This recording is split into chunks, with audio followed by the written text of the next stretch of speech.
నా సర్వీసులో ఇదే ఆఖరు సంవత్సరం.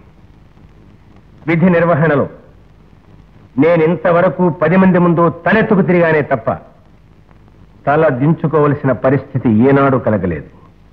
But at this last age these traitors are challenging my career. Mister Prasad, I want you to take up this case. Definitely sir, I will do my best. Wish you good luck. Chitragupta. పేరు హరిప్రసాద్, ఎత్తు 6 అడుగులు 2 అంగుళాలు, రంగు చామన ఛాయ, జుట్టు నలుపు, బ్రహ్మచారి, తర్వాయి 90వ page. చాలు.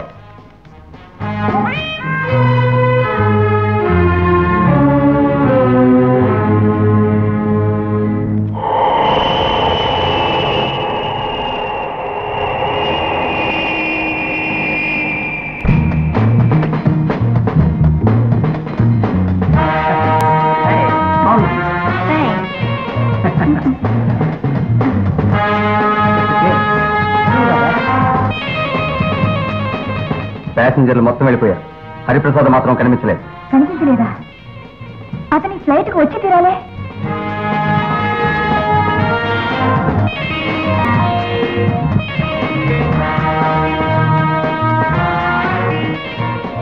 ఎక్కడికి సార్? ఇదిగో ఈ డబ్బు నీ దగ్గర ఉంచుకో. రేపటికల్లా నీ రిక్షా నీకు ఇచ్చేస్తాం.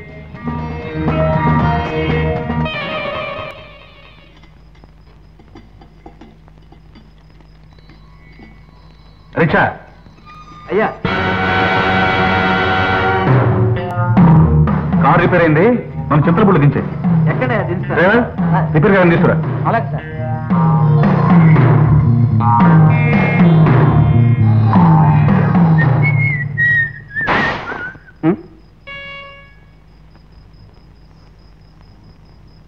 గోయిందా గోయిందా, నీ గాలి కదే నా గాలి పోయింది. ఇప్పుడు దాకా నువ్వు నన్ను మోసావు, ఇప్పుడు నేను నిన్ను మోయాలి. ఏం చేస్తాం, కర్మ. దా దమ్మా దా.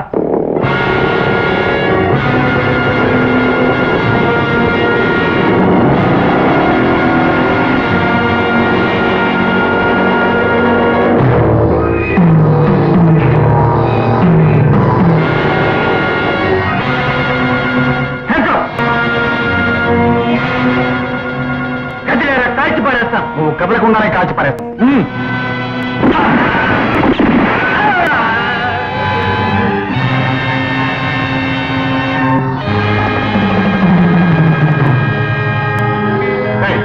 వాడెవడో మనం చూసి సైకిల్ తీసి పారిపోయాడు.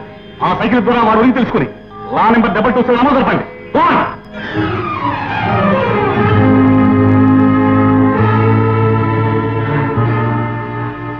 ఏంటి గోపయ్య ఇవాళ ఇంత ఆలస్యం? అదే అదే అయ్యో, ఏమిటి చాట? ఎందుకట్ట బెదిరిపోతున్నావు? ఏం జరిగింది గోపయ్య? ఏం లేదు, ఏం లేదు. ఏం లేదేంటి, ఏదో ఉంది. ఏం జరిగిందో చెప్పు. పక్క ఊర్లో టీకాలు వేసి తిరిగి వస్తుండగా ఒక అతన్ని హత్య చేయడం చూశాను. అవునండి, నేను ఆ సైకిలే సార్. దీన్ని ఎవరు తీసుకెళ్లారు? గోపిబాబు తీసుకెళ్లారు సార్. ఎవరతను? ఎక్కడుంటాడు? అదిగోనండి, ఆ 3వ ఇంట్లో మేడ పైన ఉంటాడు.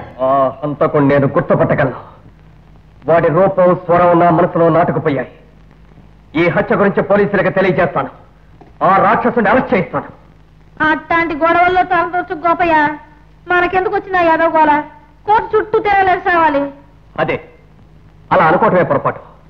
చట్టాన్ని కాపాడాలన్నా, ధర్మం 4 పాదాల మీద నడవాలన్నా కోర్టుకి, పోలీసులకి ప్రజలు సహాయపడాలి. ఇవాళ ఎవరినో హత్య చేయడం చూసి నేను ఊరుకుంటే రేపు నేను హత్య చేయబడ్డా అంతే జరుగుతుంది. అయ్యి ఏంటి ఆ మాటలు? అట్టంటే అప్సకులు మాటలు మాట్లాడకయ్యా. రాత్రులు తదాస్తు దేవతలు తిరుగుతుంటారు తెలుసా? పొద్దున్న స్టేషన్కి వెళ్ళి చెప్దు గాని ముందు వచ్చి భోంచి.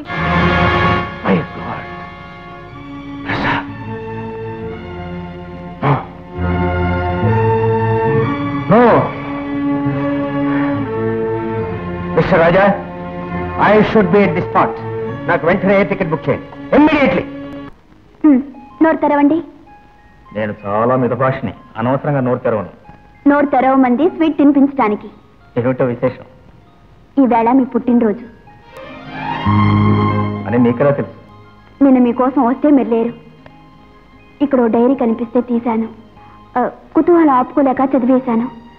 ఆ తర్వాత తెలిసింది అది మీ అమ్మగారి డైరీ అని. మీ గురించి నాకంతా తెలిసింది ప్రతాప్. పుట్టినరోజు నాడే తల్లి నుంచి దూరమైన మీరు ఈ పుట్టినరోజు నాడే మీ అమ్మగారిని కలిసి నిజం చెప్పండి. అమ్మ అని నోరార తల్లిని పిలవడంలో బిడ్డ పొందే ఆనందం, బిడ్డని హక్కును చేర్చుకోవటంలో తల్లి పొందే అనుభూతి, ఇవి మాటలకు అందనివి ప్రతాప్. రాధ, నా తల్లి పసుపు కుంకుమను తుడిచివేసిన ఆ రాక్షసుని అంతం చేయాలి. ఈ పరిస్థితుల్లో నేను తన కొడుకునని తెలిస్తే మా అమ్మ నా మార్గాన్ని కట్టు నిలుస్తుంది.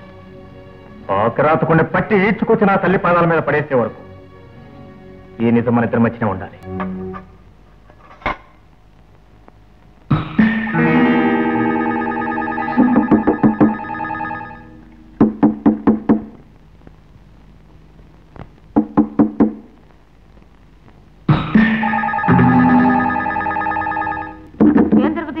ఏమిటో తొందర? ఏమీ లేదమ్మా, నా బిడ్డకి జ్వరం మాడిపోతుంది, డాక్టర్ గారి దగ్గర తీసుకెళ్ళాలి. పైకి ఏమన్నా ఇస్తారేమోనని. అలాగా?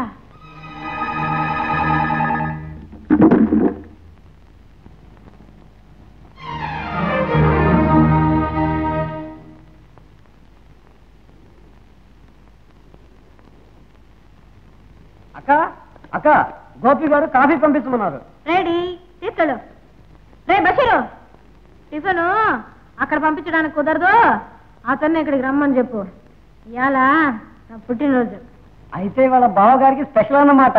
ఇవాళ నీ చెల్లెమ్మ, అదే బుజ్జమ్మ పుట్టినరోజు. అన్నం అంది అన్నం తిన్నట్టు కూర్చుంది. బుజ్జమ్మ పుట్టినరోజు కూడా ఇవ్వాలేనా?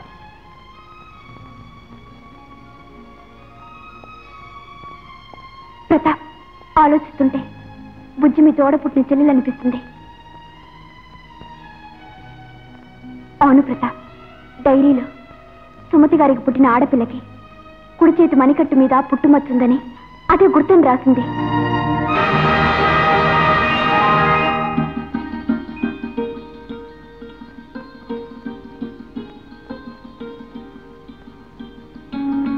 దొరగారు ఇంకా దిగిరాడేంటమ్మా?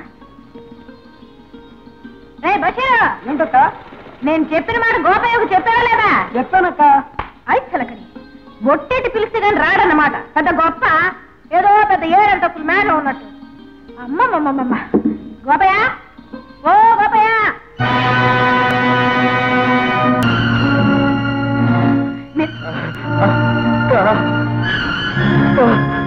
ఏమైంది కాఫీకి? గోపయ్య,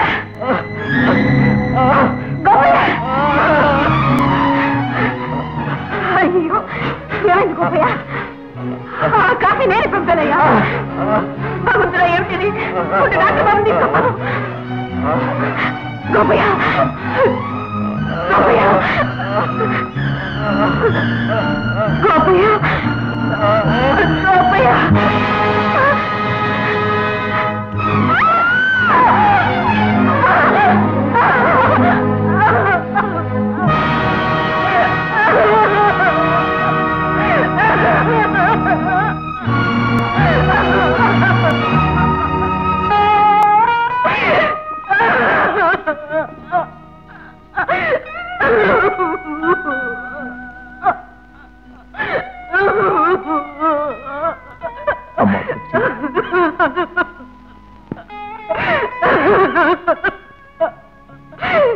నా పుట్టినరోజు నాడే గోపయ్యను మట్టి చేసుకున్నాను.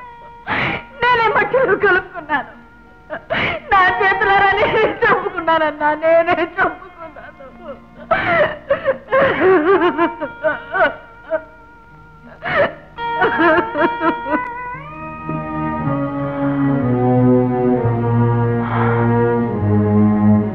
మన డిపార్ట్మెంటే గర్వించదగ్గ వ్యక్తి మిస్టర్ ప్రసాద్. ఇంత చిన్నతనంలోనే తనకు 100 ఏళ్లు నిండటం నిజంగా మన దురదృష్టం. సార్, గోపికృష్ణ అనే హెల్త్ ఆఫీసర్ చనిపోయారు సార్. Any accident? కాదు సార్, విష ప్రయోగం జరిగిందేమోనని అనుమానంగా ఉంది. నిన్న అతను తీసుకెళ్లిన అద్దె సైకిల్ తీసుకొచ్చి ఎవరో ఆ సైకిల్ షాప్ లో అతను అడ్రస్ కనుక్కున్నారు. అద్దె సైకిల్ ద్వారా ఆచూకీ తెలుసుకుని హత్య చేశారా? ఐసి. అంటే ప్రసాద్ హత్యకు అతని హత్యకు ఏదో సంబంధం ఉండి ఉండాలి.